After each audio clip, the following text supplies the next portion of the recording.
Saudara-saudari yang terkasih, selamat pagi berkah dalam. Sudahkah kita memberi senyum hari ini? Minggu 29 Agustus 2021. Minggu biasa yang ke-22. Mari kita awali permenungan kita hari ini dengan tanda kemenangan Kristus. Dalam nama Bapa dan Putra dan Roh Kudus. Amin. Permenungan kita hari ini diambil dari dua bacaan, yakni bacaan kedua untuk hari Minggu ini dari surat Rasul Yakobus bab 1 ayat 17 sampai 18, ayat 21b sampai 22 dan 27, dan juga Injil Markus bab 7 ayat 1 sampai 8, 14 sampai 15 dan 21 sampai 23. Salam bahagia selalu. Saudaraku terkasih, saya ingin mengajak kita hari ini untuk melihat bacaan kedua dari Rasul Yakobus dan Injil Markus. Dalam surat Rasul Yakobus kita mendengar penegasan yang sangat jelas bahwa semua orang yang mengimani Yesus jangan sekali-kali mau menjadi orang Katolik atau orang yang beriman hanya di bibirnya saja, melainkan orang Katolik yang di hati. Janganlah menjadi manusia yang hanya bicara, melainkan yang betul berbuat, atau dengan ungkapan Yakobus, jadilah diri kita pelaksana sabda. Sabda Tuhan yang kita dengar, yang kita baca harus diamalkan dan diterapkan dalam kehidupan kita.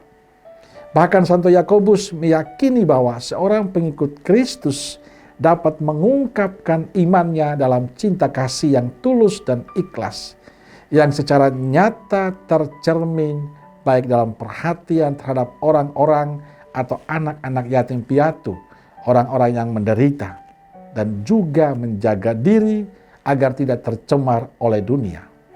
Penegasan ini mau mengatakan bahwa kalau kita menjadi Katolik, kalau kita mengimani Kristus, harus terwujud dalam cinta terhadap sesama dalam kehidupan sehari-hari dan terus menjaga hati kita dari hiruk-pikuk dunia ini.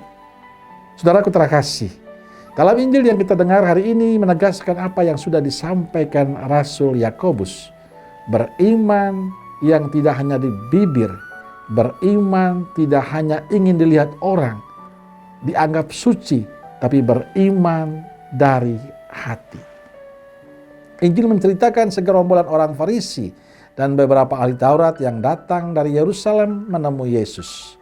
Mereka melihat beberapa murid Yesus makan dengan tangan najis, yaitu dengan tangan yang tidak dibasuh.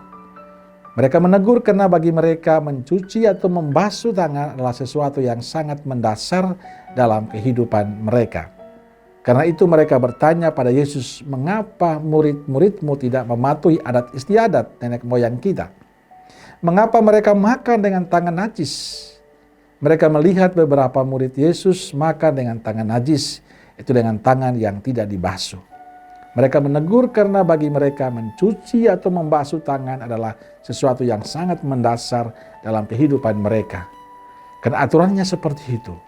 Karena itu mereka bertanya pada Yesus, mengapa murid-muridmu tidak mematuhi adat istiadat nenek moyang kita? Mengapa mereka makan dengan tangan najis? Saudara terkasih, orang-orang Yahudi menuntut suatu ketaatan buta terhadap peraturan dan adat istiadat nenek moyang mereka, dan mengabaikan inti terdalam dari perintah-perintah, yaitu kasih akan Allah dan sesama. Segala sesuatu diciptakan Allah memang baik, dan menjadi jahat dan najis hanya karena ulah manusia, salah gunakan dengan tujuan lain daripada yang dikehendaki Allah. Maka bagi Yesus, agama yang benar terletak dalam kasih akan Allah dan sesama.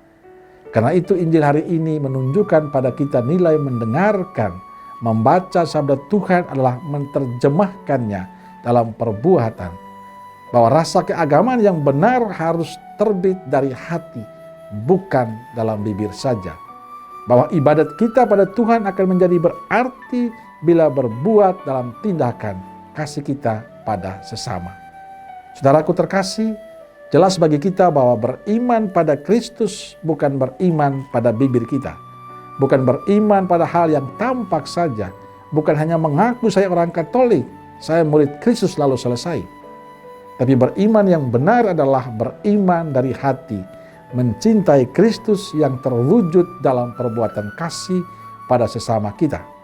Sebab syarat yang diminta Kristus pada kita adalah hendaklah kamu saling mengasihi seperti aku mengasihi kamu. Amin. Semoga Allah yang Maha Kuasa memberkati saudara sekalian, Bapa, Putra, dan Roh Kudus. Amin. Keluarga Kudus Nazaret, doakanlah kami. Amin. Berkah dalam.